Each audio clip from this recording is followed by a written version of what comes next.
Bam, we're live, and we're live. All right, bam, we're live.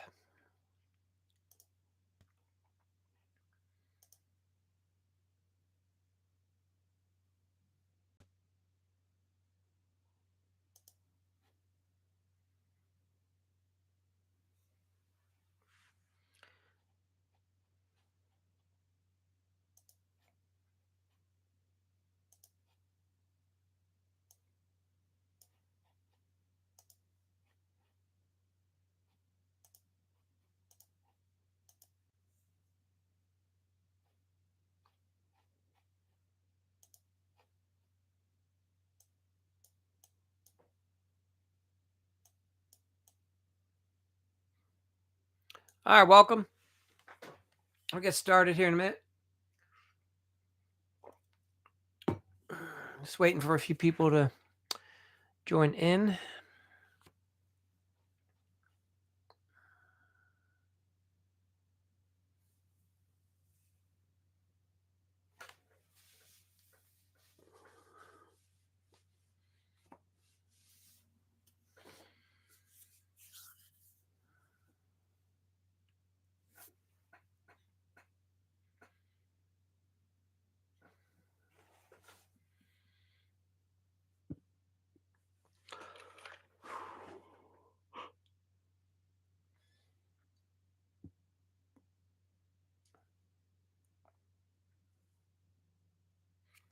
All right, we're going to get started. So it is day 88 of 100.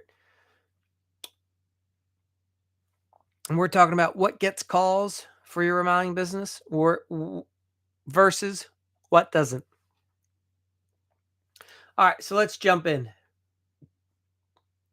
So we're in pillar 6 of our marketing part of running a remodeling business. So this is important. These last 88 days, we've been covering this flywheel. Okay. All right. Welcome. If you're new, let us know where you're from. All right. So here's the deal. It's a simple marketing strategy. Homeowners crave it. A lot of remodelers forget how if you keep it simple, it works. And a lot of guys are only showing finished work. You could be missing part of the most powerful part. See, before and after adds proof from psychology for the homeowner's mind. And homeowners like to see how bad something was and how great you made it. So if you're only showing your best work, it doesn't resonate with them.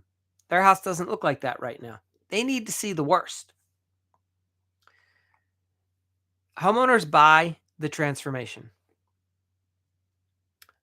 They are secretly inside on the back of the mind. They are asking themselves, can this contractor, can they really solve the frustration that I have with my current kitchen? Can I really trust them not to screw up my bath remodel? Hey, Hammer Hero, welcome. Quippy, welcome. Practical Tactic, welcome. Roland, welcome. All right, so we're on day 88, and William, welcome. I'm just running through. All right, so this one's interesting. We're talking about how you can get a few more phone calls. You're already doing the jobs. And you're taking pictures. It's the sequencing and how you put the pictures out there. If you're new, let me know where you're from. Welcome, guys. All right. Also, homeowners are asking themselves when they're trying to shop with contractors is, will I feel proud of the result that I'm going to get? So when you show the journey, you answer those questions in seconds. And that's what homeowners are looking for. They want you to answer their questions. All right. So there was a Harvard Business Review. Ads with visual proof, before and afters, perform 80% better in engagement and 34% higher in conversion. Welcome, guys. Welcome. Stay humble. Welcome. Jay's crew. Welcome. Yeah, if you're new here, let me know where you're from. Just getting started. We're on day 88 of our challenge. We're talking about how you can increase getting some extra phone calls from jobs you're already doing by using good photos, right? All right. MIT has found a slogan: visible progress increases consumer trust and satisfaction. That's important. Hey, welcome, Jesse. If you're new, let me know where you're from. All right. And there's a guy named Donald Miller. He does something called Story Brand. And for some of you guys, this could be huge. You want to make your customer the hero. They are the hero in the business. You're the guide. So when you show how you can transform a crazy before to an amazing after, that equals triumph in the customer's mind. That's the person they want to go on the remodeling journey with. So don't forget that. That's important. We'll come back to that later. This is all tied into your marketing campaign. So welcome, guys. If you're new, just let me know where you're from. Hey, Jay's Crew Remodeling. Eddie, welcome. Yeah, if you're new, let me know where you're from. All right. So I'm just sharing some things I've learned in many years of both running my remodeling business and being asked to help others come in and give them that boost, right? Like the strategy that they needed to get past some sticking points. It's no fun to struggle in this industry. You don't have to struggle. It's just what ends up happening in business until you find and get around some people and they say, no, no, try this. Stop doing that way. All right.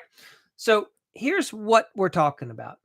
Before and after effective marketing like that, it's more than just photos, right? You're showing the homeowner a story and they buy on emotion, right? Somebody's sitting there and they're looking at their terrible kitchen and they're like, I don't know who to hire. Who can I trust? They're only focused on the problem that they have. They know that they want something better, but often they can't describe it. They don't have a design. They need you to come in and share that journey and story, right? They want to trust you. All right. So you have to explain the plan that you're creating. You show the transformation clearly. This is how we take 1980s duplex. This is how we take that 1970s brick rancher. See how we blow out the wall and get rid of the dining room? And now we have this nice large kitchen with an island. You show homeowners that, and they're like, that's what I want. I want that transformation. Look what they did to that house. That house is like mine. All right. So, this is why it's important. Homeowners buy into that. And you end with the emotional payoff, the satisfaction of having this beautiful new remodel. When your website only shows pretty pictures at the end, it doesn't show the journey. It doesn't show what other homeowners had to go through. That's what your customer is going to relate to. They want to see the other person who had to struggle, who had the kitchen worse than theirs. All right. So you should bring in lights when you're taking your before photos and get good before photos. Especially the worse the kitchen is, the better. All right.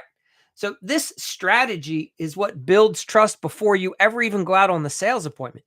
So we send over to the client a bunch of before and afters. When I talk to them on the phone and I say, hey, Mr. Miss Smith, oh, you're looking to do a kitchen?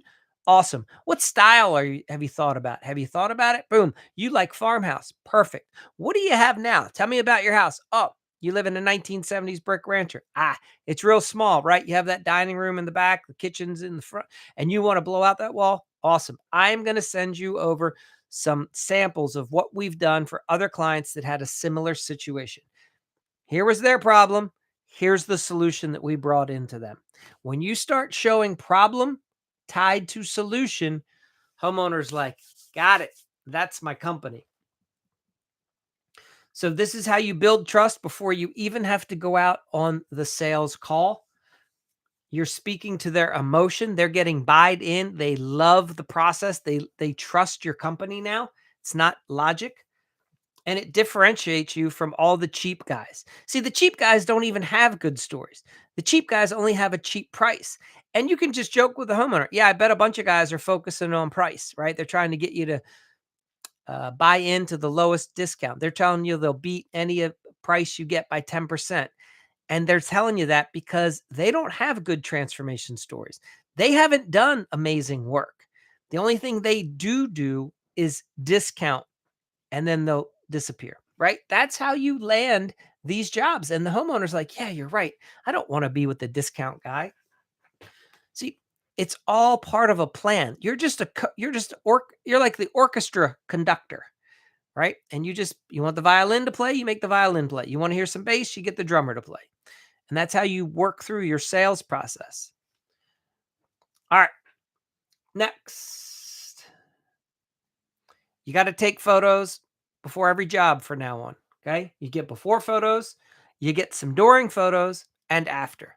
A good time to do the during photos is when you're doing your rough-ins and possibly putting in a cabinet or two here and there before paint, usually, and before and especially if the cabinets are being hung without their doors, which they should be, right? You get a couple photos like that. You start using what's called the 5-story format. We'll get into that later as part of the way you're telling. So imagine this. When you have a job going on, that job that you're working currently, that should be part of a multi-post campaign that you're now sharing with everyone else. You want the neighbors to see it because somebody in that neighborhood has the same problem. And when they're like, oh my God, the Joneses are getting their kitchen remodeled. Look at that. Oh, we've been in their house. Their kitchen was horrible. Wow, look what these guys are doing to their kitchen. That's how you get them hooked. You deploy stories across multiple platforms, whatever ones you like, whether it's Facebook, Instagram, you put it on your website, right? And you need both the good visual, the photo, and some emotional captions. That's how people relate. Some people need to see the photo, some people need to read and feel. Okay, so you're balancing it out. What if you committed to running these before and after campaigns on every project? Hey, welcome. Let us know where you're from if you're new. You build a steady stream and you get a lot more word of mouth, which is good. Hey, Jayon, you jumped in here. Welcome. You have to let me know how projects are going this week. I haven't seen you for a day or two. Yeah, I'm just tonight we're talking about the power of the before and after. So uh, it's funny. You go to a lot of people's websites. You may find this with yours. And most people only post the beautiful work, the after. And what ends up happening is the client can't always connect with the after. You need to have photos that show the before, the mess, the nightmare, and then how you salvaged and brought the homeowner to the success. You uh, freed them from their problem, and then you have the after. So it's good to have two sets of photos: the befores, the afters, and obviously on bigger jobs you'll put some of the progress in there as well. Yeah. So before I wrap this one up, I'm mostly way through it. Let me know how's the week going? Are you wrapping up any did you wrap up the one with the inspector? Where are we? Yeah. Yeah, deliver them. Yep.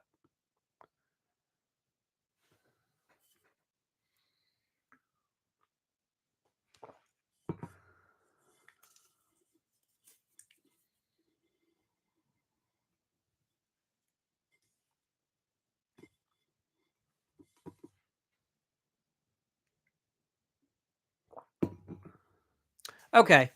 Fair enough. Yeah, all right. So that could be another week or two, I take it. All right. All right, we'll come back. So the reason I imagine this, Jan, this could work for you too if you're going to start doing some advertising. Whatever job you're on right now, if the first day you show up, if you can take a photo or two and then start to tell a story, right? You share with other homeowners, hey, we got a call from Louise, and Louise was agitated because this was her problem. This is how we worked with Louise. We identified the problem. We shared with her a solution, settled on a price, and here we are. Then you have a picture of you doing some work or one of your guys doing some work. You're solving Luis's problem. And then at the end, you take a beautiful photo of the happy homeowner giving you like a thumbs up or a high five or saying they held a little card and it says, thank you, Horseshoe Plumbing. Jay Allen's the best, right? Standing in their bathroom or their kitchen, whatever you solved. So you can have like that gives you 3 or 4 posts of for social media. And then a homeowner is like, "Oh my god, this is amazing. Look what they did with that homeowner." The homeowner had this problem, a leaky faucet. Then they fixed it. Now the homeowner's all excited. That's the journey that the homeowner themselves wants to go on. They see, "Oh, I have a leaky faucet. Who should I hire to fix my leaky faucet? I should call these guys because look, they solved the leaky faucet and the homeowner's happy at the end. I want to be happy at the end." So that's the whole concept of doing these before and afters and durings and utilizing your current projects to help land future projects. Also, when you get into certain neighborhoods, you'll want to share that you're working there. Now, you might need to start getting talent release and location release signatures, but that's pretty simple. I can set you up with that paperwork. It's just a one-page form the homeowner signs so that you can post photos of other jobs. And if you present it properly, I've never had anyone not sign it. All right. So this is how you stop what we call the cold selling and you start attracting customers to call you with their problem because they want you to solve their problem. They don't really want a price, they want the problem solved, basically. All right. So don't just show up and take photos of the afters. Learn to tell the story of the homeowner's journey. That's what gets other homeowners to be engaged and call you. If you run into any challenges, you share that as well. And let's see, I have an AI prompt that you can use. Write a short emotional before and after story. The homeowners were, and here's their problem. They wanted da da da da. Here's what they wanted as the solution. And then you show how your service improved their life, both emotionally and practically. And then you end with a little quote or sentiment from the homeowner, something that they said, like, "Jay Allen, you guys are the best."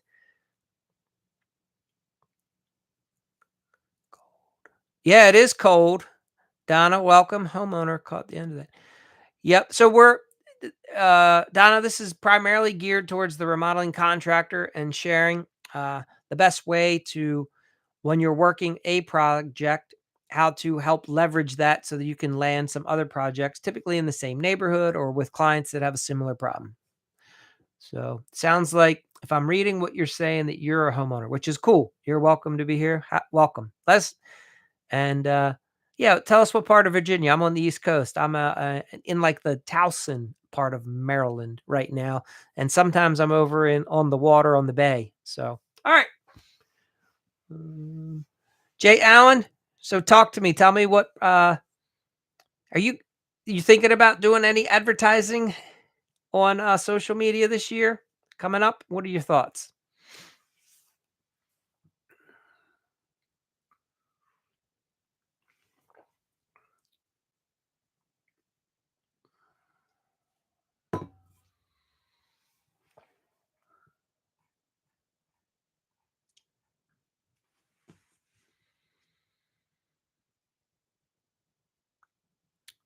Donna, what questions do you have? If you have any questions about remodeling, I can answer them.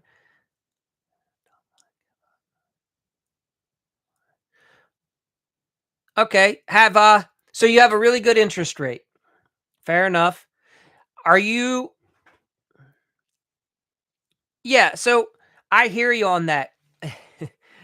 um, do you know a very talented realtor in your area? Somebody who's been in the business for maybe more than 10 years that does like, you know, many millions of dollars a year in sales in real estate? Somebody that's like a real like a full-time professional agent?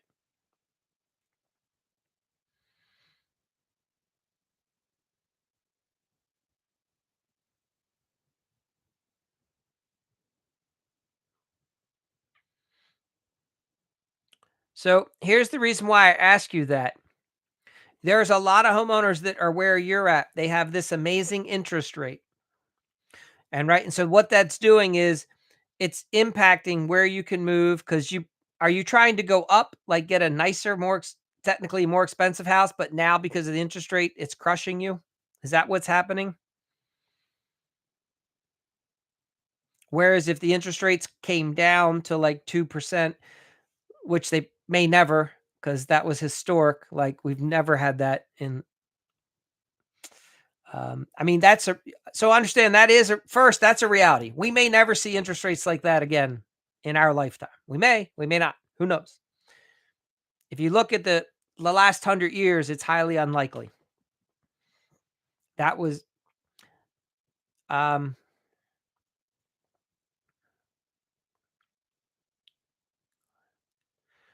eh, so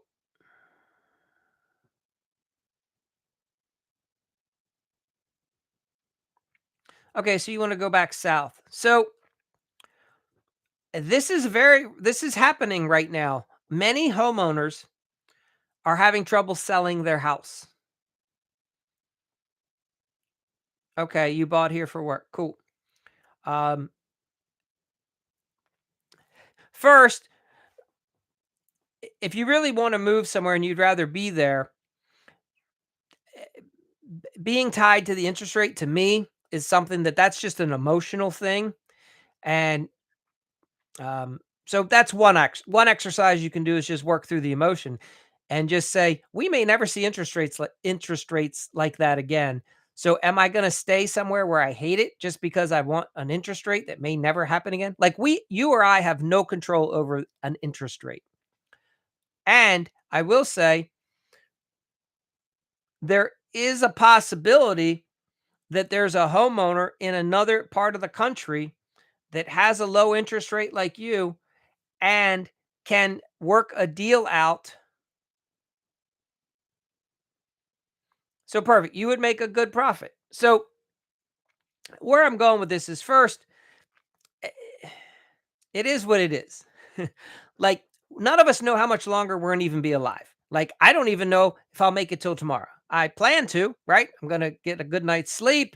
I have a roof over my head. But anyway, um, it, I hear you say that, but I have houses right now with 7% interest rates that I bought back in 2000. Like 7% was a good deal back then. I, I, so, I mean, it's just a number. Please hear me. The more you focus on, anyway, but I'm also going to share this. There are other homeowners out there that have low interest rates that have a, you can assume that mortgage. So there are people out there where you can buy their house and get their low interest rate. It's going to be a fewer people that can do that in the marketplace, but that can happen in a real estate transaction. It's going to take more legwork on your end or working with just a higher level. I don't know how to explain it. You need to work with a talented uh, real estate agent. You just can't call anybody. You got to find a professional that's like really dialed into the market. But this is happening all across the country. In fact, some people are advertising their property that way. They're letting you know I have a 2.3% interest rate. You could some people will use the term assumable. You could assume the mortgage. So there's options for you.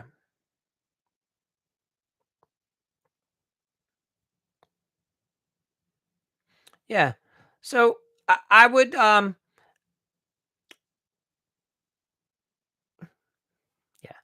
People say a lot of things. And I mean no disrespect because I hear what you're saying. Like I want it to be hot tomorrow. I'm in Maryland. It's going to be cold.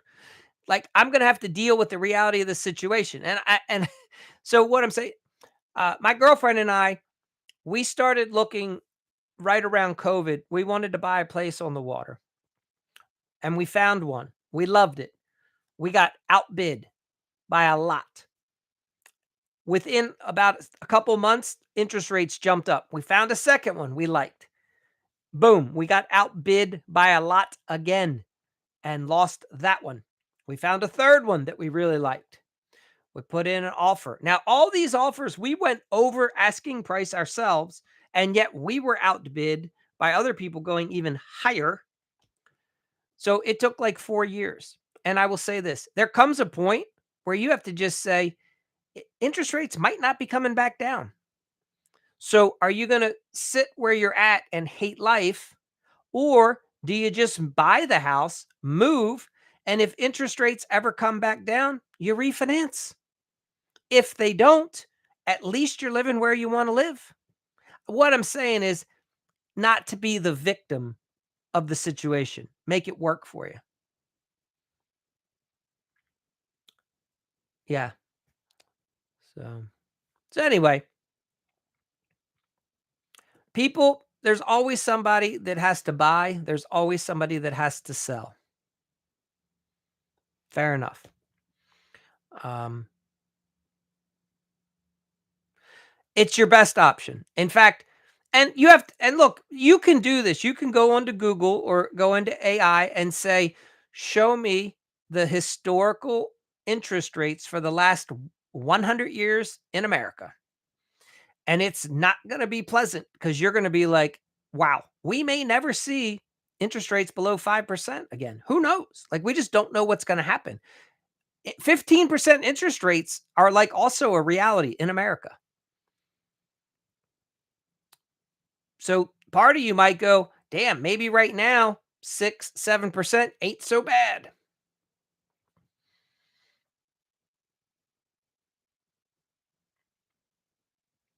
And a lot of people that have low interest rates are also being foreclosed on. There's a lot of people struggling. So you might be able to find a deal. You just have to play the game, go out there and see what you can find. But I would believe if you want to move, right? Does that all make sense? What are your thoughts after hearing all that? You want to just say, shut up, Mike? You're an idiot. Get out of here.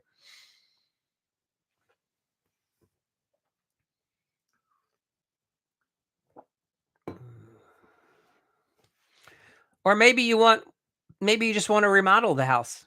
I don't know. Most likely you probably want to move because it sounds like you don't even want to live in Virginia anymore.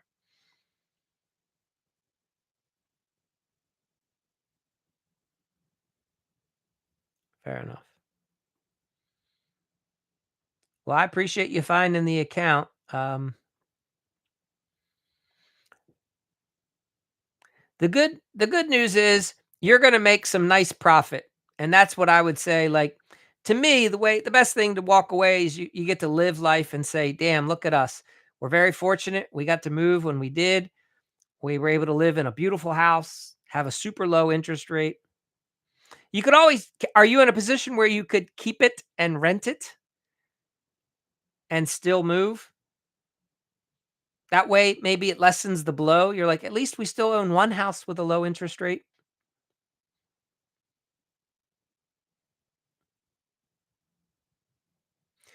Hi, Sarah. Welcome.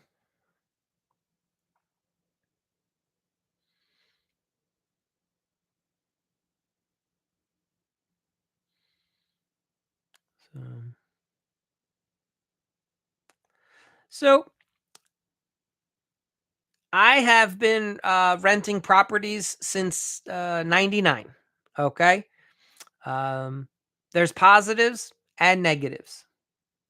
You're gonna experience both. If anyone tells you it's nothing but a hassle, that's not true. If somebody tells you it's nothing but the best, that's not true. It's not black or white, it's a sea of gray. There's gonna be some really good tenants, and there might be some not so great tenants. Some tenants are gonna experience hard times. Others, it's gonna be amazing. But at the end of the day, uh, that might be an option to consider, if you're in that position financially. And if the interest rate is low and here's a thought, and follow me on this. If you could talk to a good professional realtor in your area and they could tell you what you could rent your place for that you own now. You look at what your mortgage and taxes are on that property now. If you have, I'm assuming you have one because you have that interest rate. Then what if you were making like $700 a month profit by renting? Would that help offset the higher cost of the place you want to move to? So in some respects, it's like you're getting a cheaper interest rate because you're bringing in this extra income that you weren't expecting. We are looking at 5 hours away. Yeah, so there's property. You would have what's called a property manager. Same thing. There's really good ones and there's not so good ones. Take some time. You do some research. There's plenty of uh, Facebook groups for real estate investors in your area, both where you are now, where you're moving, where I am. So you trust renters like anyone else, about as far as you can throw them, as they say. Now, and what I mean is, ultimately, you can never trust anyone, right? I mean, let's just, so on one hand, you can't trust anybody. On the other hand, you do the best you can, or your property manager does the best they can to hopefully find a trustworthy person who, for the most part, will do well.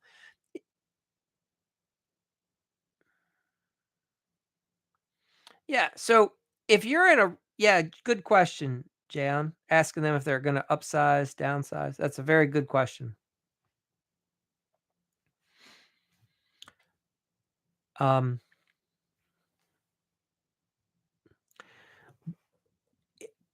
I have, over the years, I've only had less than a handful of bad tenants. I've had multiple units, multiple tenants at a time, and I've only ever had to take two to court to evict for non-payment in over 20 years.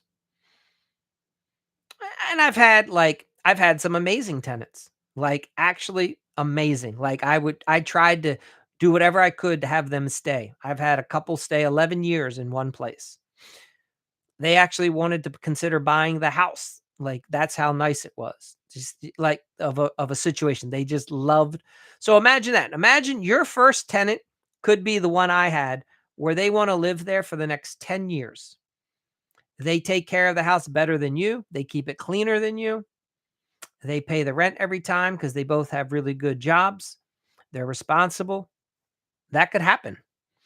Or you could have the one tenant I had who was sober when she rented from me, but then had a little relapse, got back into some drug habits. And the next thing you know, she doesn't pay the rent for a couple months because now she has a heroin addiction. Yep. So then you have to evict them. I mean, either could happen. Most likely you'll find somebody in the middle. That's a pretty good tenant, probably stays a couple years. What type of property do you own? Single family, duplex, townhouse, condo? What is it that you own?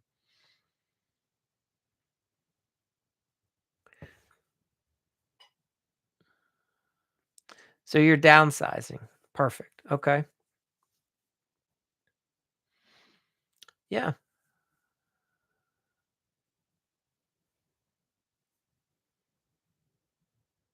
So you have so I have found that by and large, single family, do you have good schools? Are you in a good school district? Like, is your neighborhood desirable for families with kids?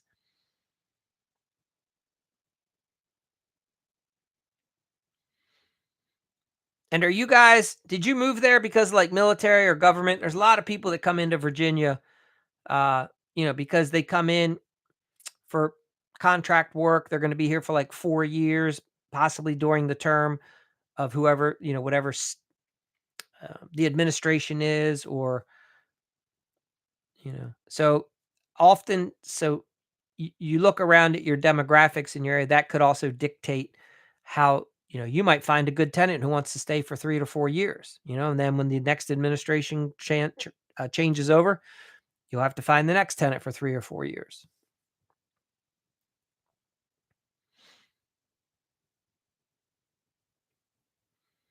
You have a lot of advantages though as a landlord. You can only look for someone who will do a long-term lease. So, that could be part of your uh, requirements, that you only will do a 2-year lease. A 3-year lease is little, you can do them, might be a little more challenging, depends on your area.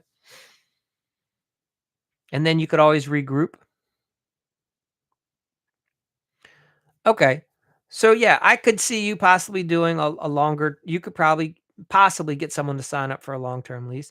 And there's also a lot of money to be made in these short-term rentals if that jurisdiction allows that. I mean, you got a lot of options, and you don't have to know how to do any of it. You just have to find someone that would manage it for you.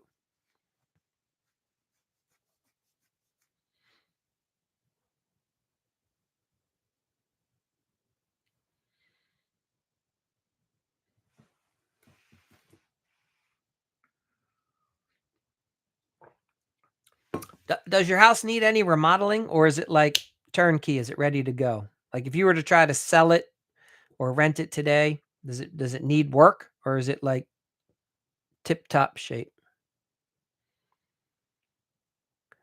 When you say don't they charge a lot? No, property management companies don't. I wouldn't say they charge a lot. Sure, they have a fee, but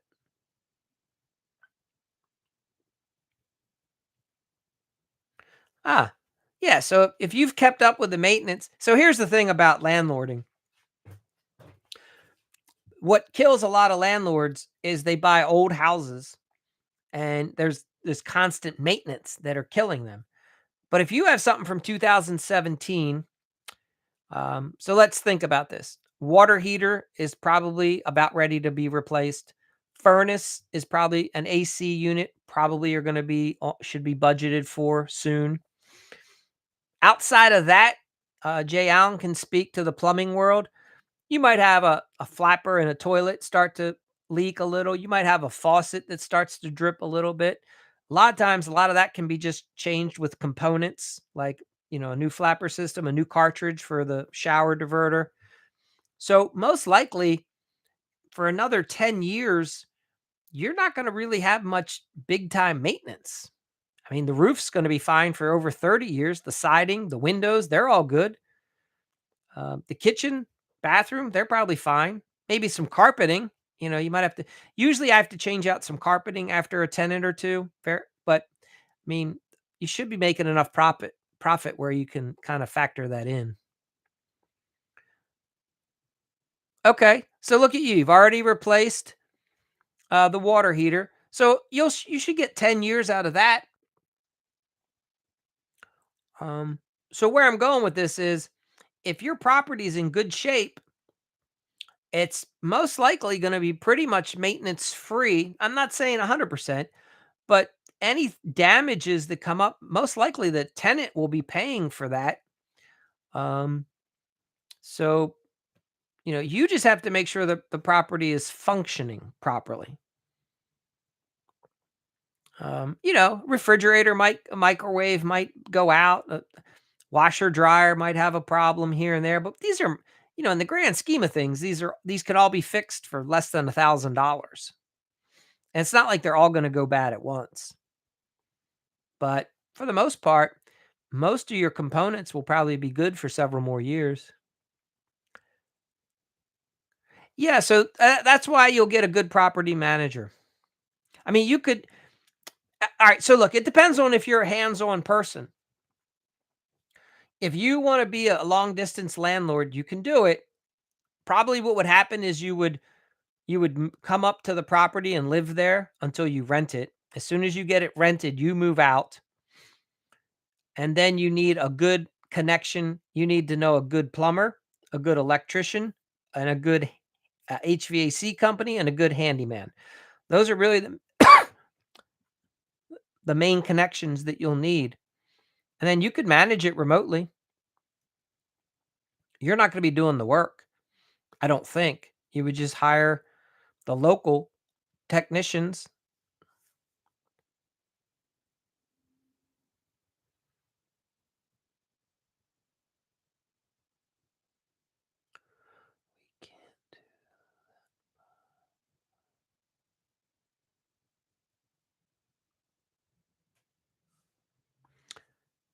Yeah, I'm not I may not be following the if I'm misunderstanding the comments, please correct me. Sure.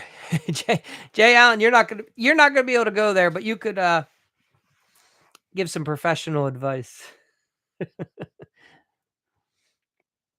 But Donna, there's gonna be a good you'll find a really good plumber in the area before you leave.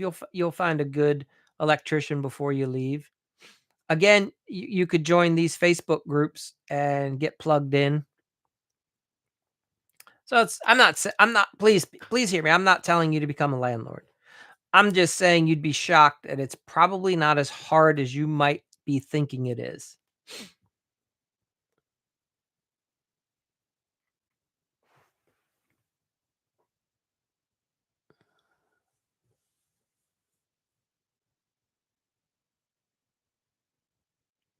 And you might if you've owned your house for 7 years, and you might be shocked at how much you could rent it for. And you may be shocked how easily. I don't know your market. Like, I don't live there, but if you talk to a couple good real estate agents, they'll let you know. So for me, I you can list your own property. You can list it on Zillow. You can put your own for rent sign up. You can act as your own real estate agent. I don't know if I'd recommend that your first time.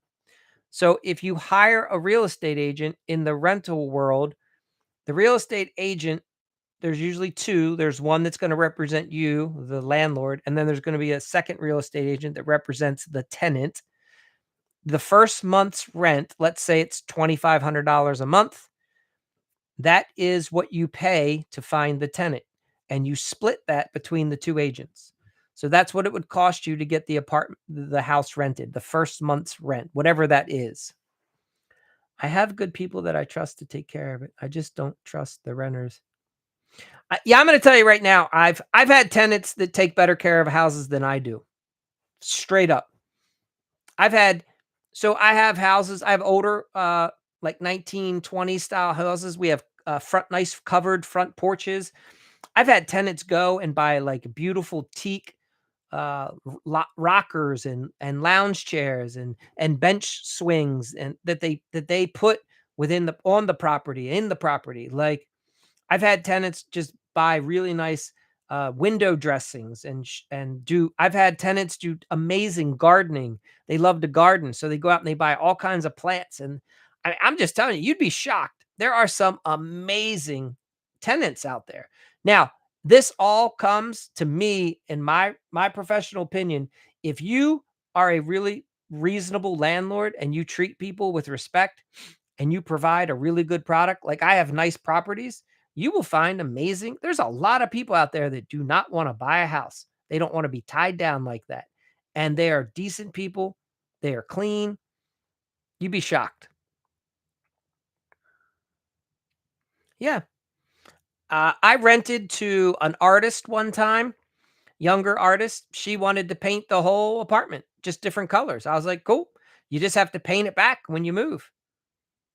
We signed a special agreement. I don't recommend doing that these days. I've gotten away from that, but I'm saying, like, it worked with her.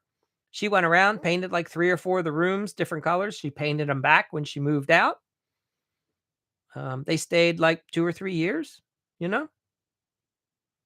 Whatever. Like, it really comes down to being a good communicator, setting proper expectations, having a legitimate lease, and, again, just talking it through. And, it gets easier over time. In the beginning, it could be overwhelming for sure.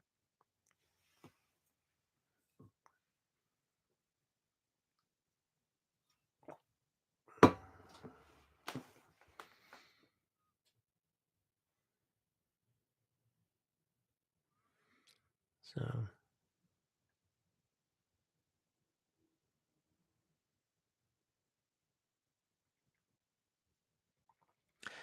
one of my tenants right now, she is like a Pottery Barn fan. So if you were to walk into the house that she's renting, it looks gorgeous. Each room looks like it's right out of the Pottery Barn catalog. It's got really nice light sheared, like, uh, draperies, window treatments, nice clean furniture setup. I mean, nice little area rug, throw pillows, the whole thing. Amazing. So, she likes to do some gardening. So the front of the house looks amazing. She has little planters on the front porch. She's got some bunch of hostas that she's planted around this big pine tree that we have. I mean, I didn't do all that stuff. I rip all that stuff out typically, so it's less maintenance. Anyhow, so it'll all work out for you, Donna. You'll figure it out, I'm sure. Hey there, Pollywood. Welcome.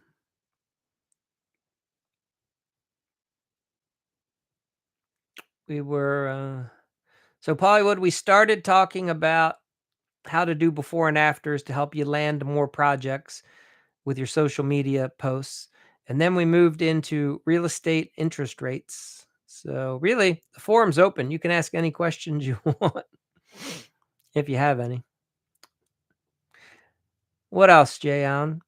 Jayon, tell me what kind of question, what kind of job did you work on today? Anything exciting?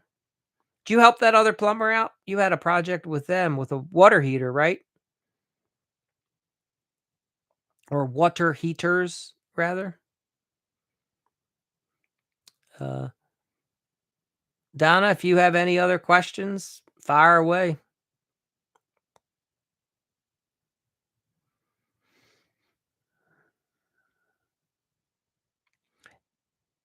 Donna, I can share with you one other thing. I have a background as a home inspector, and in my area, my state, the county that I live in, rental properties have to be registered with the county, and home inspectors have to inspect them every 2 to 3 years and certify them that they're up to snuff. And like I've just been in hundreds of rental units, and I know lots of landlords. I know lots of tenants. Um, like I said, so I can speak firsthand that there's both good and bad from each side, and most of it is going to come back to the type of person that you are. If you are very honest and good, but yet not naive, you'll do okay, right? It'll all work out. You can't be naive. And yet, a lot of the landlords and like a lot of these forums, the landlords always try to put everything in their favor and really try to stick it to the tenant. That never works. You get what you put out there. If you treat somebody else with respect, they're going to be willing to treat you with respect for the most part. You have to have some discernment, right? Because there are people that want to scam on both sides. So that's always a possibility. All right. What do we have, Jayon? That was yesterday. Worked great. Man, look at you. You're like, you're coming in and saving all these other plumbers. They'd be out of business if they didn't have you to help. Oh, nice. Water filtration. So you do whole home water filtration systems? Are these people that are on well pretty popular, I guess, where you are? Is that why they want this?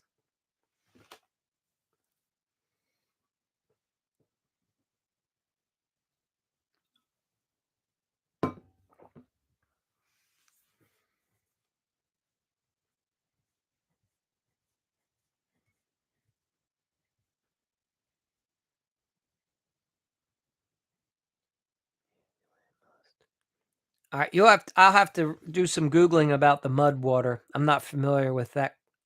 But you have well water. Yeah, so I could see why people need the filtration system. Do you get into the big tanks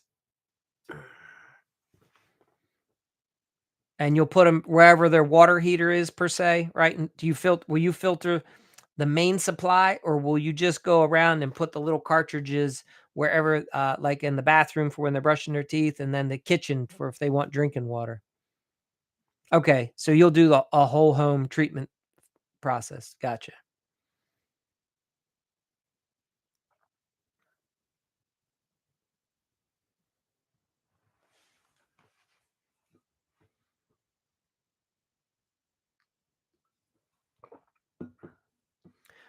Reverse osmosis. Yeah, man. What are your thoughts on that? Do you think it's that it's worth it at the end of the day? Is that probably the way most people should probably go?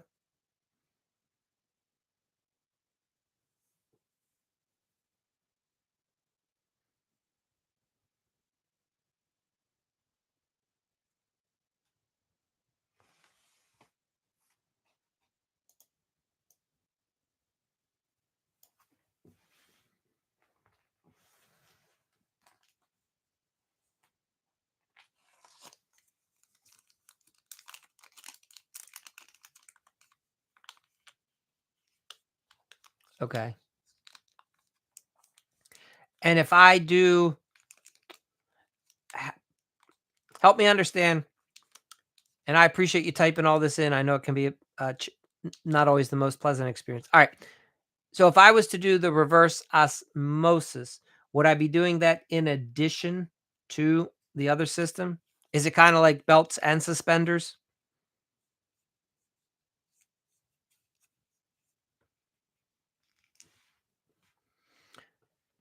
And Pollywood, are you still here, or did you just bounce in and then bounce out?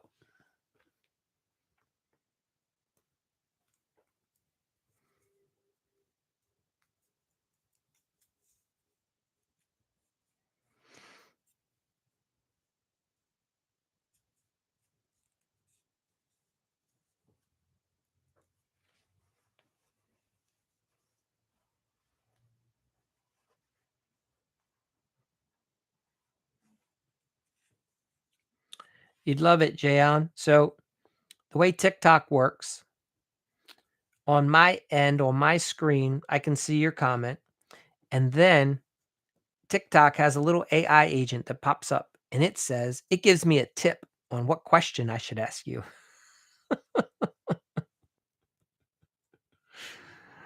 Uh,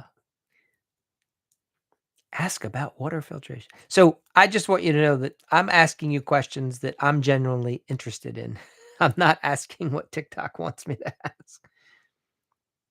If you have high minerals, you could put a softener and only service. Perfect. Okay. Fair enough. You heard about the people that live in the vans, the van life phenomenon? That might be big down your area. You get like a Sprinter van or whatever, and then you make it basically a mini RV. You have quite a few people that need to do filtration systems because that water tank the water can go bad sitting in one of those like 50-gallon water tanks inside of a van. So I hear a lot about that kind of stuff too.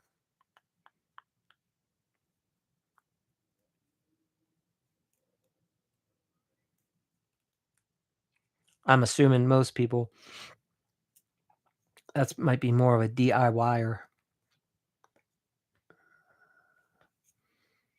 Jan, do you find a lot of people try to do DIY the problem first and make it worse and then have you come out? Or do you mainly just deal with people that have no interest in DIYing and that's why they're calling you?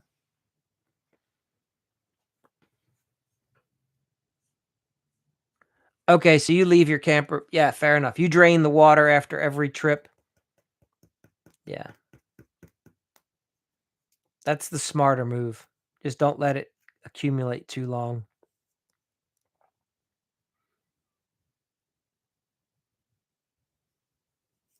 Some do. Okay. Yeah, it's interesting. I mean, Home Depot has definitely ushered in a whole new era of the DIYers. In remodeling, we get a lot of calls from DIYers gone over their overboard or gone over their it's gotten over their head, right? And now all of a sudden it's a nightmare and they can't finish the job. They thought I can have this house remodeled in a weekend. I'll sit back, get up late, nail a few boards, watch college football on Saturday. I'll be done by Sunday afternoon. And then 3 months later, it's never finished. Mm.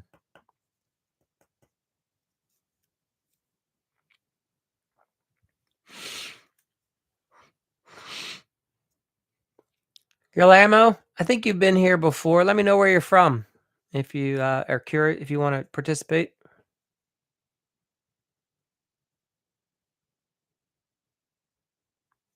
Oh, good for that guy. 80 years old.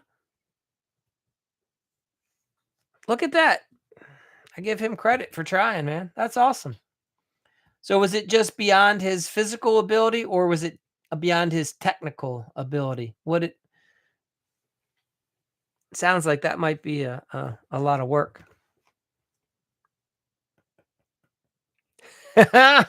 He made you look like the superstar. You're like a relief pitcher. You just come in and look good for the crowd, throw a couple pitches and walk off with the win. I hear you. That's awesome. Poor guy probably got worn out. He should have done it the other way around. He should have hired some kid to come out and dig it up, and then he could probably have, done it.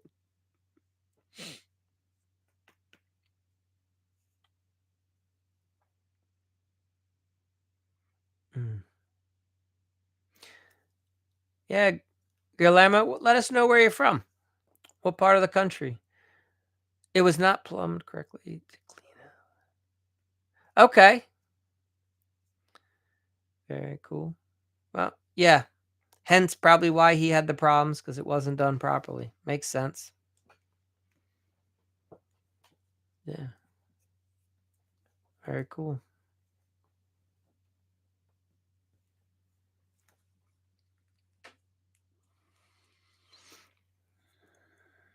I bet he did. You solved the problem. Yeah, that's awesome.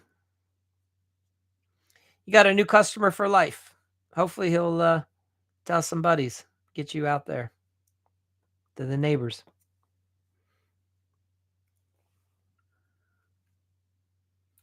All right.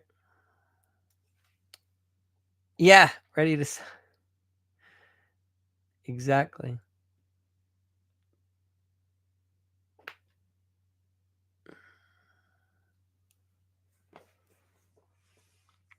Well, let me ask you, Jayon, you got anything you want to put in?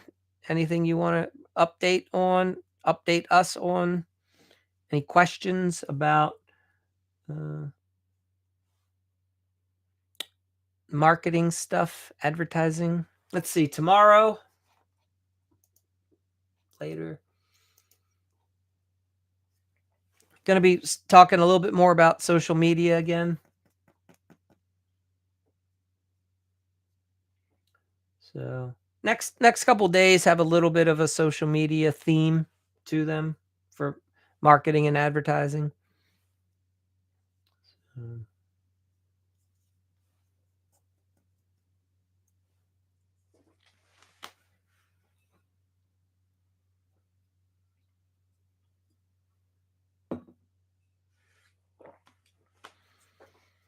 Fair enough. I can tell you this, and this might help you from a digital online advertising perspective, where most people struggle and have problems. The algorithm likes to see consistency, right? So just like when I start posting content, it wants me to keep posting content. And when I keep posting content every day over the next few months, it starts showing it to more and more people. Advertising digitally online works the same way. When you only post like for a week or two and then you start over again because you booked a job, couple jobs, and then you're like, I can't handle any more work. I got to start all over again. Right. And you cut off your advertising, then you come back to it, say a month later, and you want to advertise again. The first few days, the little bit of money that you're spending won't be as effective. It takes the algorithm a little while to figure everything back out again, get warmed up in a sense. And then you'll start, you know, it takes a, a couple iterations is the best way to explain it. You might have to change the ad, the ad copy is going to have to change. And then once you start pulling in a couple clients, you have to say, are we getting the right clients? Then you tweak the ad a little bit to make sure you're getting the right client. And then typically what happens is once you figure it out, you're like, damn, the ad's working. Then most guys get swamped again with the new leads. They can't handle any more work. So they shut off the advertising and then they have to go through the whole process again. Whereas, if possible, a better place to be in a position where you can continuously feed that machine and accept a couple leads at a time and just let it roll. So, um, hopefully that makes sense and you can see where I'm coming from. I'm not saying you can't go on and off, but just understand that's how these algorithms work nowadays. So,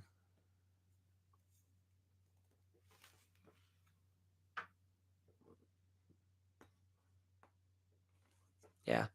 So, what is it when you say you don't know if you're ready to hire somebody, what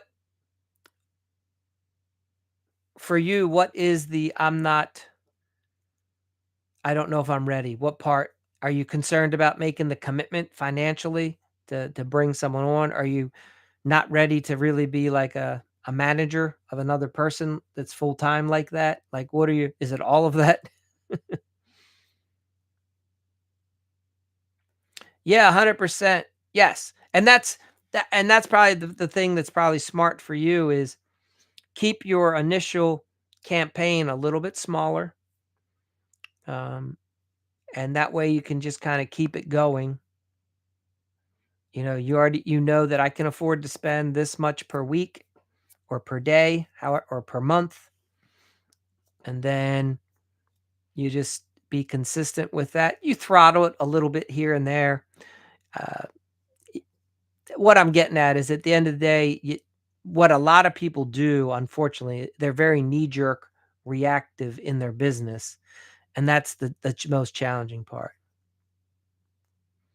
Gotcha.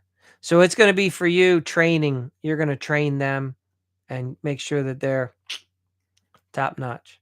I think you're going to find an amazing technician who's every bit as good as you are, if not, maybe even better in some areas. That's what I would hope for you. I think you will. Like I know many of the carpenters I hired were way better than me, right? They weren't interested in running a business, but when you put them out in the field, like let them have at it, man. You know, they're out there. So, all right. Well, everything happens in your time. Yeah, there's no rush.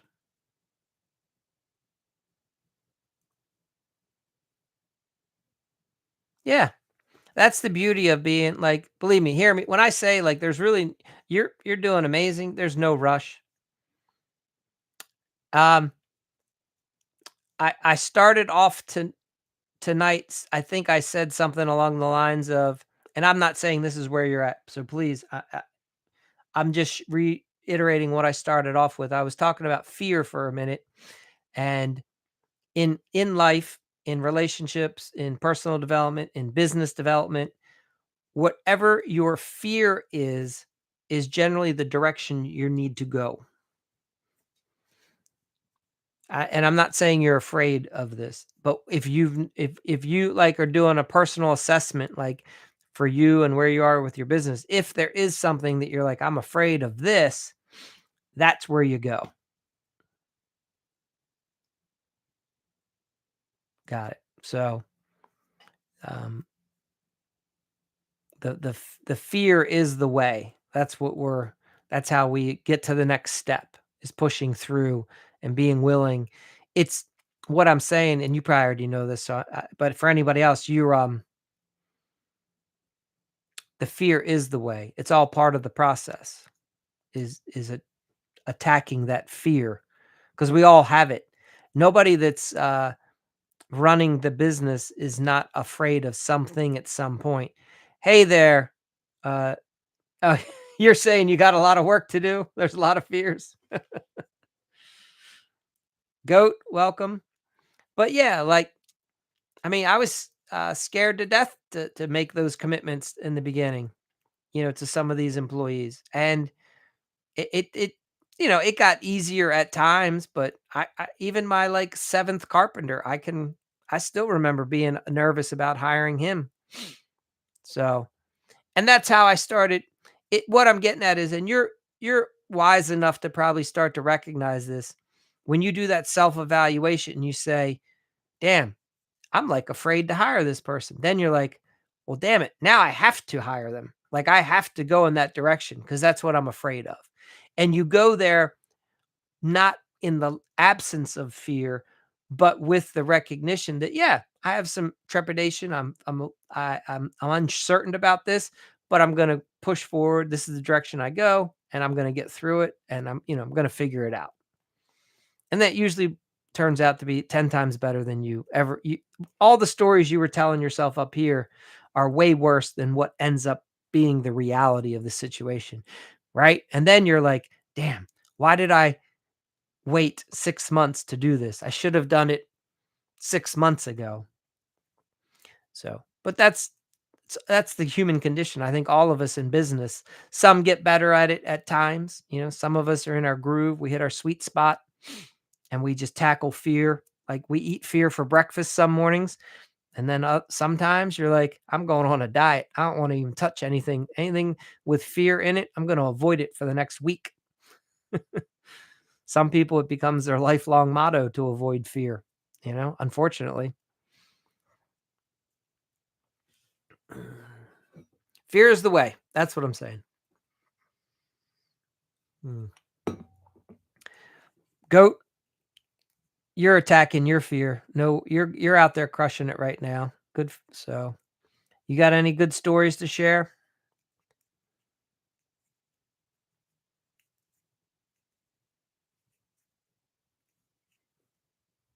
Okay. Yeah, you're welcome.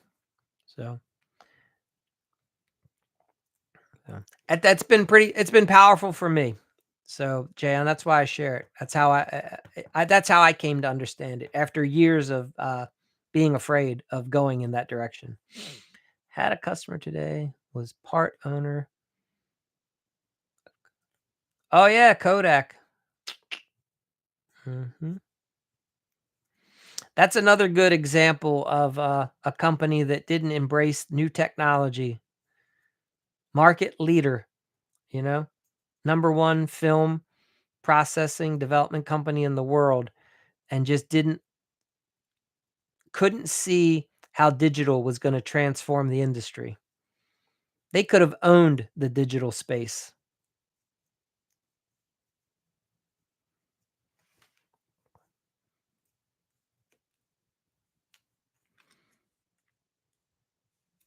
So very cool. What did you do for them, Goat? What was the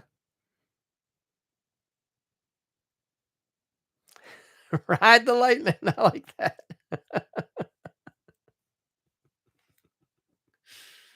Mm.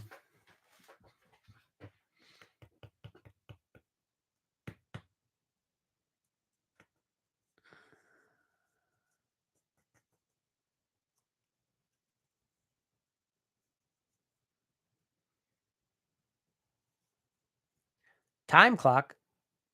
Interesting. What did you do for what do you mean a time clock? Help me understand what you're talking about. A timer, time clock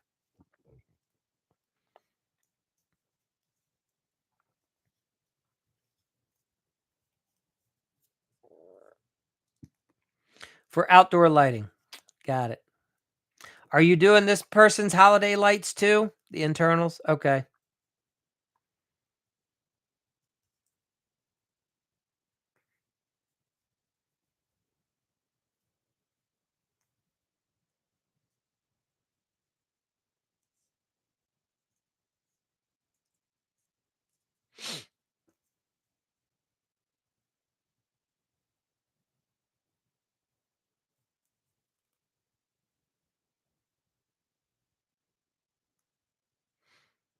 Awesome. Very good. Yeah, man. Just keep being out there every day. Do what you can. We got to get you in that networking group, but keep doing do all of that. Every job you go on, you definitely want to hand out a minimum of 10 flyers, maybe 100 if you can, whatever time allows, but at least 10 to 20. Yep. Perfect.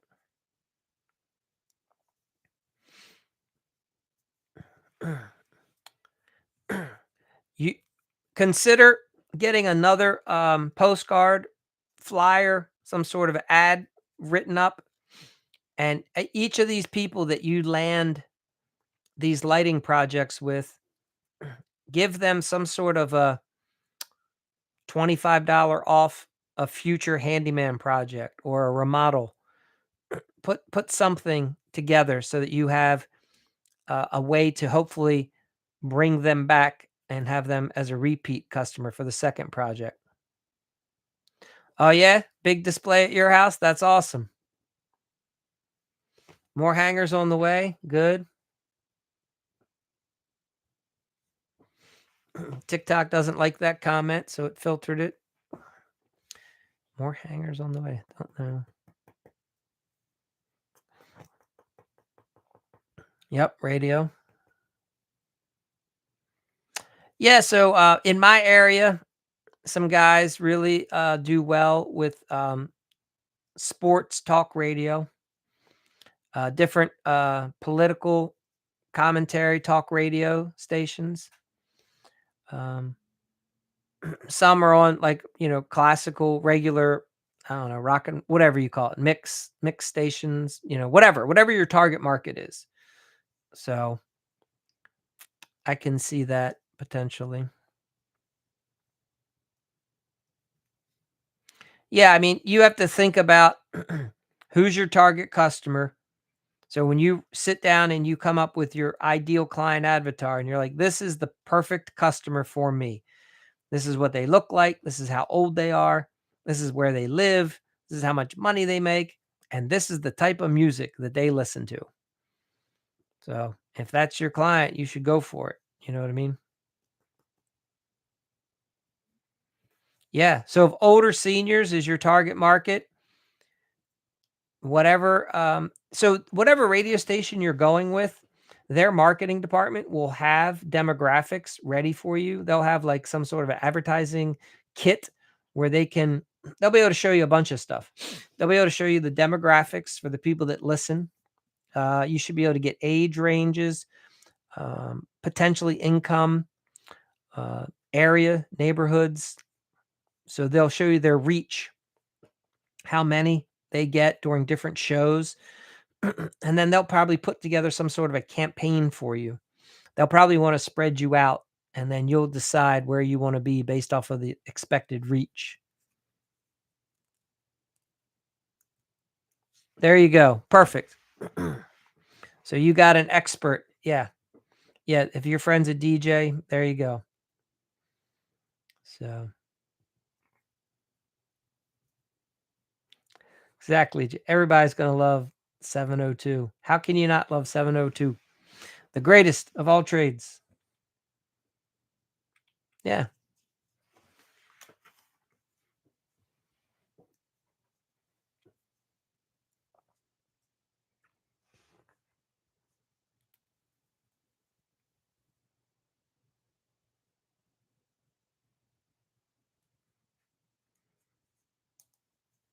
Sure. Yep. Yeah. So yeah, and if you like older, if your demographic is older people, radio could be a very good play for you because I'm just thinking like my parents. My parents listen to the radio. You might find AM radio with the where or whatever play. Las Vegas doesn't have a baseball season's over, uh, but maybe football games. Whoever's carrying the football games in your area, because I don't know if it's a strong. That might be hard to predict. Like in my area, we have some really diehard sports fans, so like I could get. I mean, we got people that listen to the radio all the time because they want to listen to the ball game.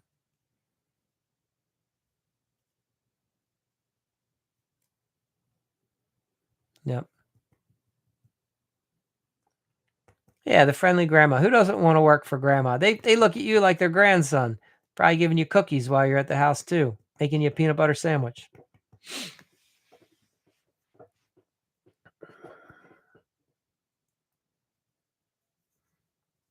Hmm. They're like rubbing your head. Oh, Justin, come here.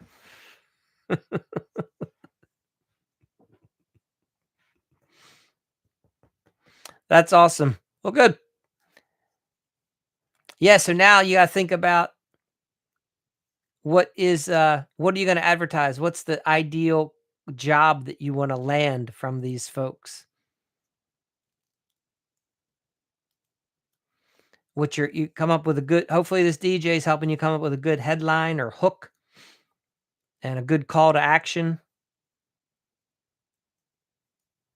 Landscape lighting, okay, perfect.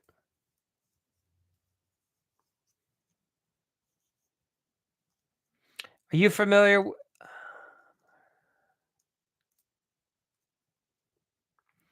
Yeah, so headlines and hooks, um, are very instrumental in this type of advertising that you're doing. Yep. At the end of the day, you kinda wanna stay away from price offers because that's just gonna attract the price checkers and price shoppers. You know, you kinda wanna attract the client that, like, wants to have the nicest lighting display in the neighborhood this year, I in my personal opinion. That's I'd be trying to go for that client, you know? Tired of doing it yourself, ready to, show off that you've got the best display, bring out your inner Griswold, except you don't wanna do it, have 702 go exact high end, be the big dog in the neighborhood. This is the family that, like, goes over the top, you know? You provide the Griswold experience, something like you know what I'm saying. Vegas, yeah, exactly.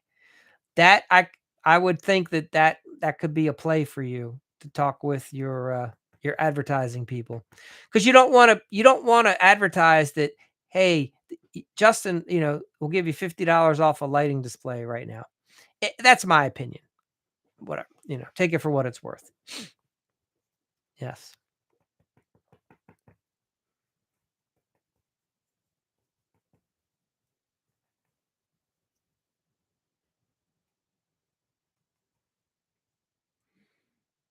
Yep.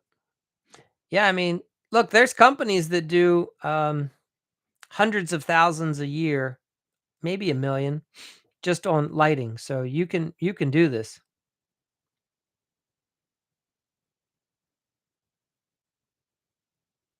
Alright, um, well, hopefully it'll be here next week. Don't end up in the ER, exactly. Stay off the ladder. No falling on the ladders. Yeah. Yeah, I bet it's contagious, right? Yeah, you drive around, there's a lot of energy, a lot of excitement, so homeowners probably want all that as well. Same thing happens in a lot of neighborhoods. Once one neighbor puts up a light display, then the next neighbor wants to do it. Before you know it, you have 5 neighbors doing it. Then the 6th person now feels like an ass because 'cause they're not doing it. Got it. That's cool.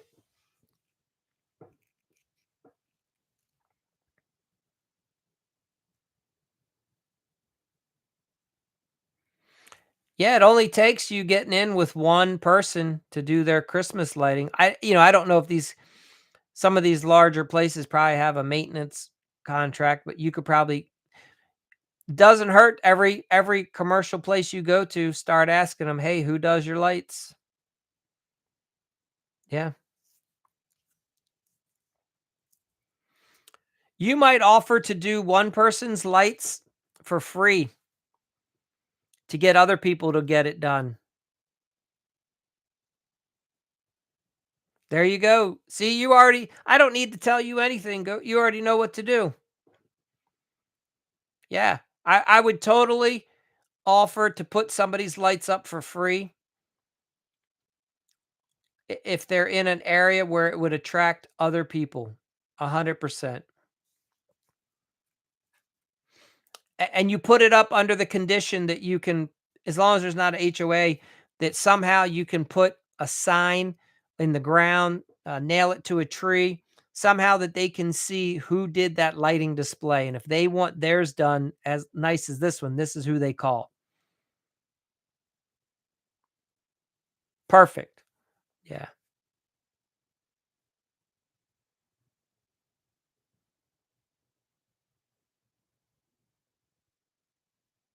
There you go. Yep. Very cool.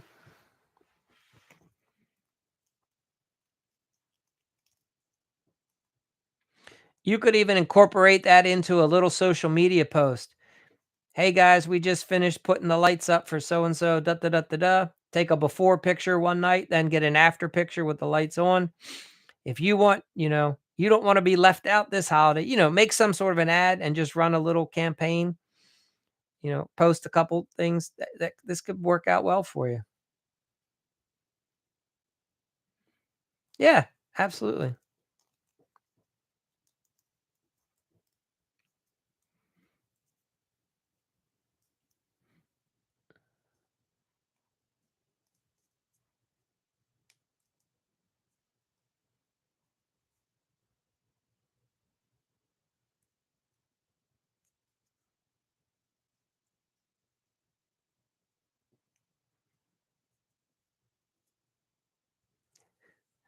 There you go. Exactly. The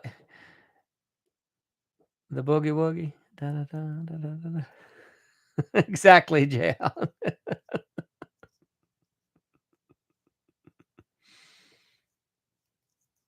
Mm,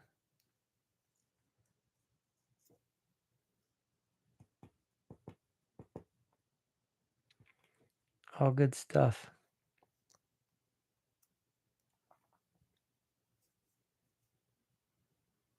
Okay. Yeah, the little icicles that hang down off of the gutters. We're making.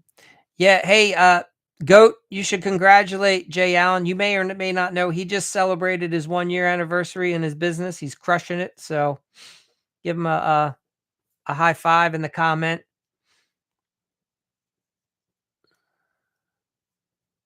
He's he's made it through his first year and he's crushing it.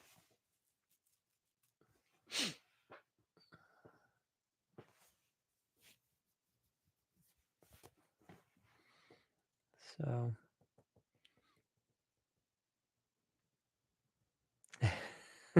not yet, not yet. Nah, it's awesome, Jay. I'm gonna tell you, like, there's a really high failure rate in this industry. So not only are you're doing well, you're earning a profit, you're having fun, you like what you're doing. I mean, you have it's all good things. You got a good system going, you're organized.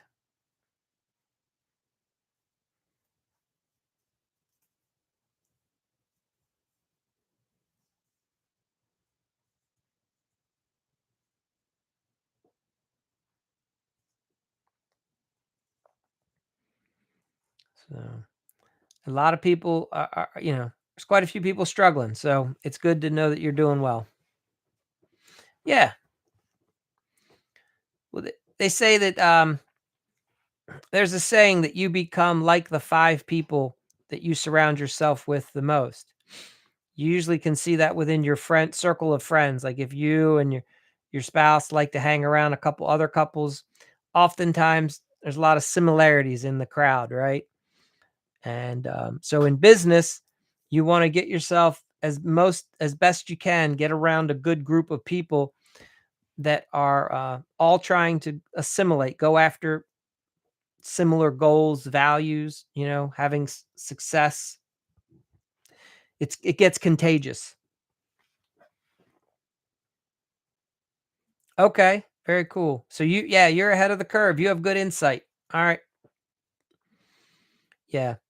Yeah. It's very important to surround yourself with other people, especially as an entrepreneur. They don't all have to be in the service business, but you need to, as best you can, like groups like this, other networking groups, be around other business. Yeah, negative energy. Yeah. And you know what? Unfortunately, when you're a small business owner, so many people, first, they always want you to give a discount, and that's like the kiss of death, right? And second, they don't understand why you do it, you know. You wanna get around other business owners so you guys can talk about similar frustrations and journeys and struggles and, celebrate wins. So, yeah.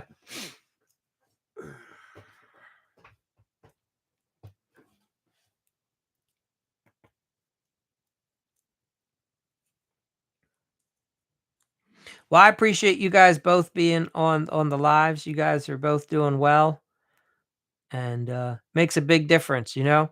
It's crazy how many people pop in, pop out, and yet, I think and then you find a few good people that say, "No, I wanna get a part of a good community," and, There's a lot of benefit because everybody can contribute. Everybody has their own perspective.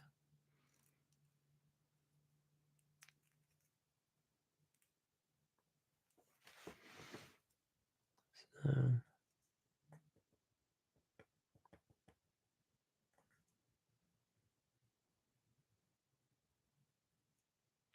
Tell me what Handy's is, like a is that a handyman franchise business out your way?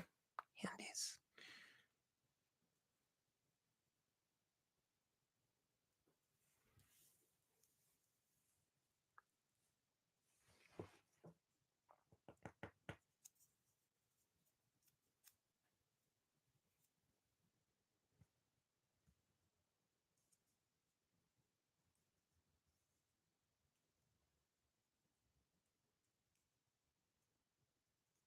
On TikTok, okay. Handy's, very cool. Well, good. I don't know if I know Handy's. Yeah, I mean, there's definitely I am so late to this game, this train. Yeah, Handy's Handyman. Got it. Yeah, there's definitely some amazing content creators, other tradesmen that have TikTok accounts that are, doing really well for sure. You got guys that have been on here like 7 yeah, Tim, okay, cool. Yeah, you got guys that have been on this platform for years and have uh, brought together huge groups. So it's definitely amazing what can happen, the power, of the app and the algorithms.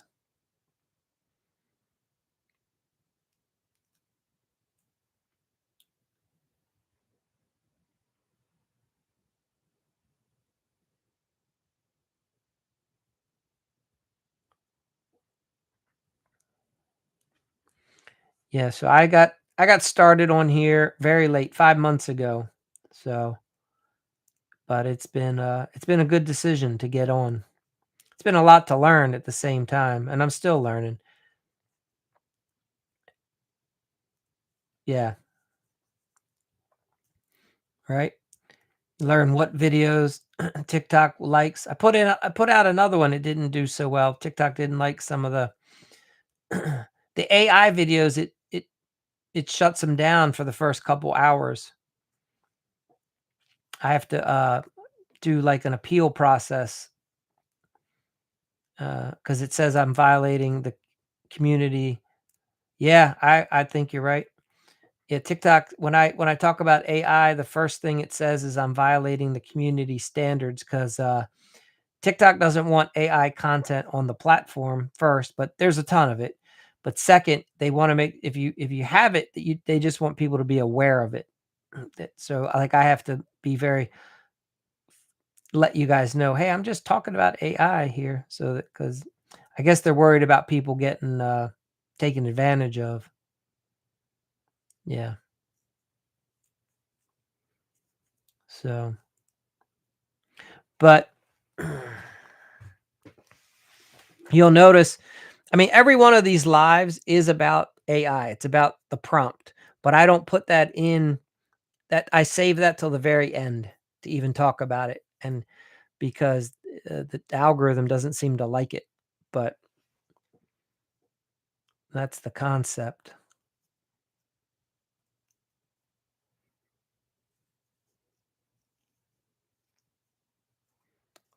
So, cool. All right. Well, any other either got anybody got any questions? Who else is anything you want to share, talk about?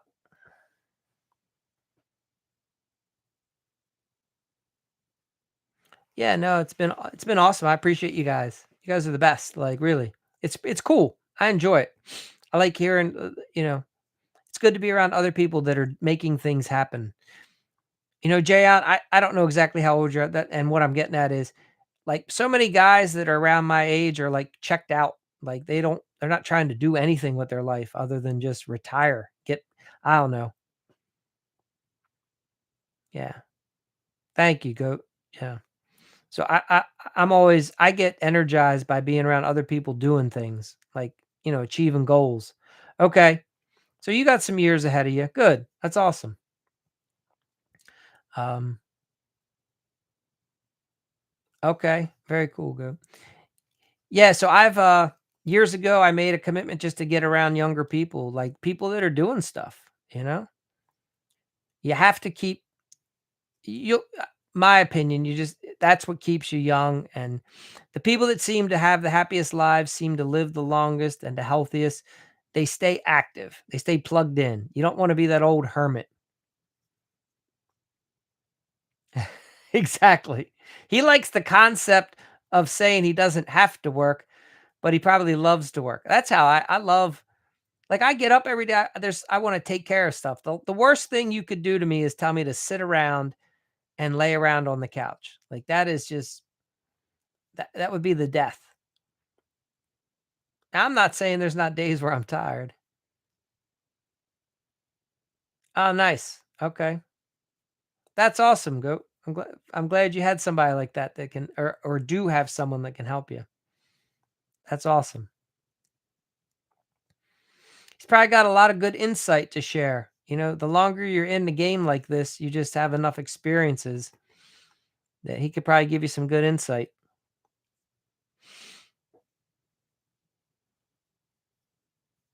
Yeah. It's interesting. The foundational principles don't change from year to year. Tricks do, like, "Oh, now you gotta be on Instagram," but, at the end of the day, advertising is advertising, but there's tricks to it, but the foundation never changes.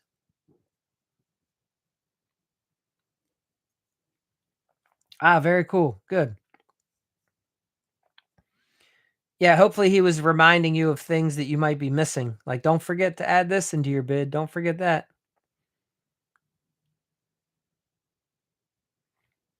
Yeah,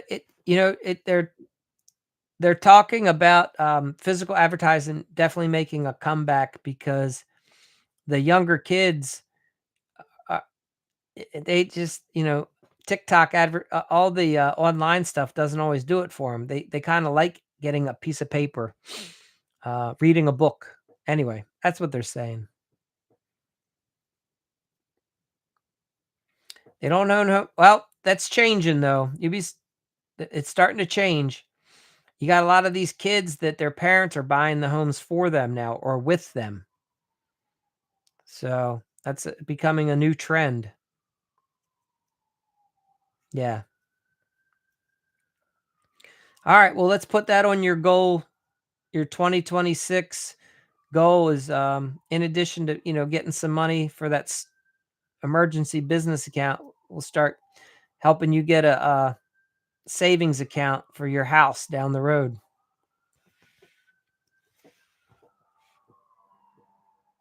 Oh, awesome.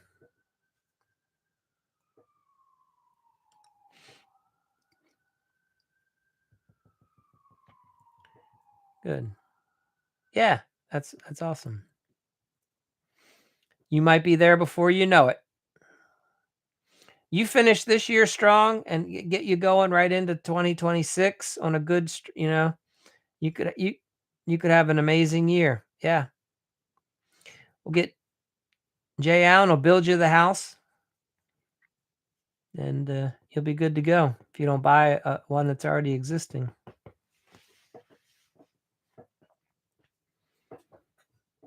Hmm.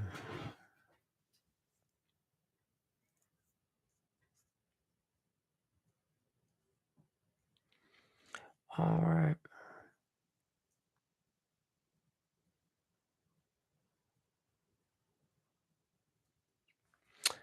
Possible, go I'm not sure, but yeah, it's possible. I do know this, um, there are several companies that are taking a lot of QuickBooks customers because QuickBooks I guess sometimes you're a victim of your own success, right? I mean, okay. Yeah, it's very possible. I know that a lot of, QuickBooks has become a more expensive option that doesn't necessarily work so much for the companies starting out. And it's such a robust, it offers so much that not everybody needs all that anymore. So, I mean, I totally could see you starting with something simpler in the beginning Um, you know,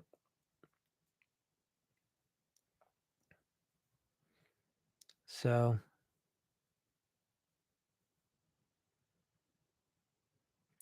yeah, definitely. Yeah, so my ex-wife, what we did when she decided to get into business with me, I sent her to, well, she went on her, but we found a week-long training. Another company, an accounting firm, would put on QuickBooks training for small businesses. So every day she would drive down, to their office and sit and get hands-on training on how to implement QuickBooks into a small business. And yeah, you don't have to have somebody on staff doing this. You can totally just find a good bookkeeper. 100%. Everybody's going to utilize what resources they have because, you know, if you have a spouse that wants to be in the business with you, then that's a good thing for them. But yeah, it can be, yeah, a good bookkeeper is going to be worth their weight for sure. And you just don't want to be, you need to be focused, in my opinion, on landing jobs, growing the business, not sitting there entering in receipts after receipt after receipt. Somebody else can be doing that.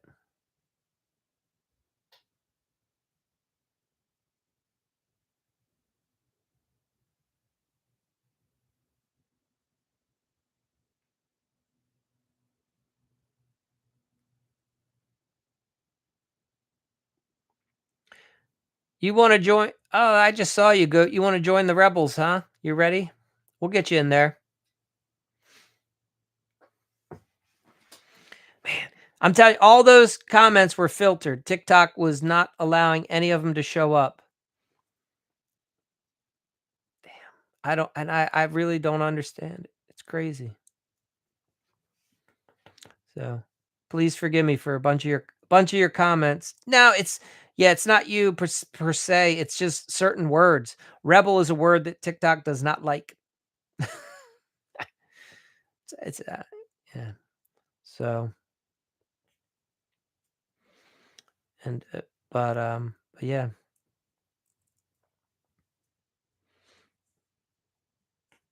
Yeah, you have to share more about your bookkeeper and let other people know how that's working out, like what kind of an investment that gets you is for you. That can help out a lot of other people too, just so they understand the process.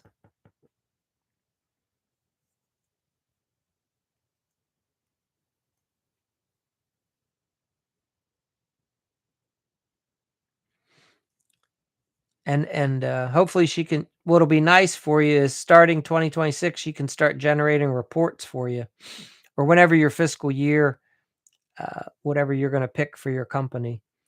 You will start looking at your balance sheet, your income statements, your statement of cash flows, and then you can really start seeing how the business is doing each quarter.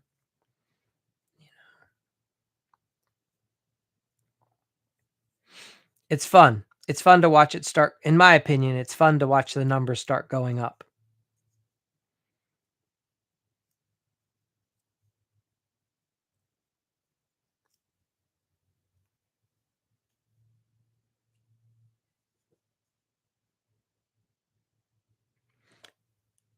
Yeah. Yeah, the first, look, your first year, you're just getting, it's like getting your legs under you. You get your feet wet, you know? You just do everything you can to survive the first year. And then im now you can start refining things, making little slight adjustments.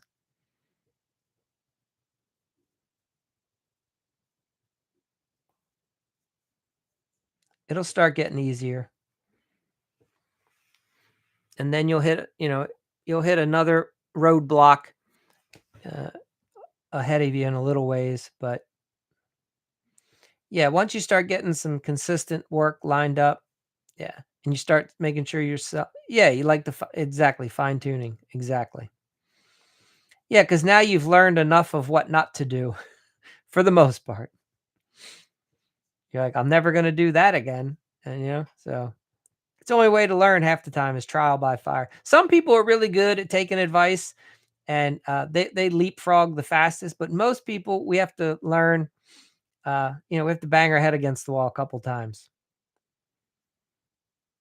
because if you think about it this way, most guys that start their own business, they're a bit hard headed in a sense because why else would you start your own business? So that's a good thing initially, right?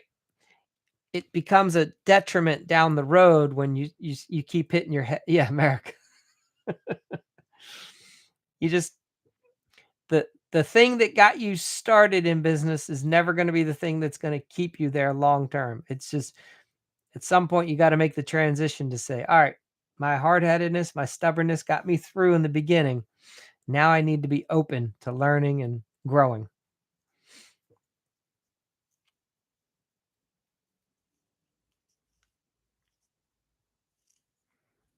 So,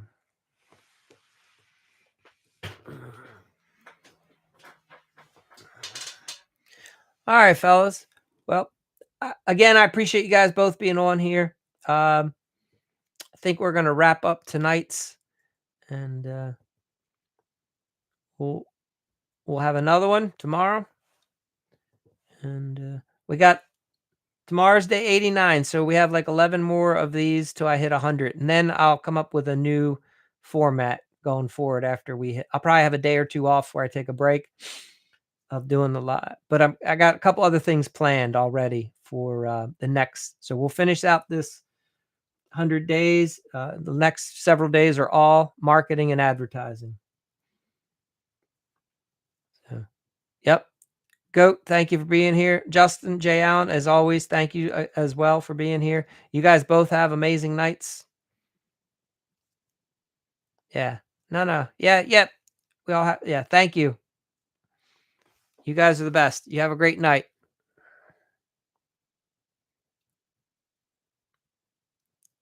Yep. See you guys.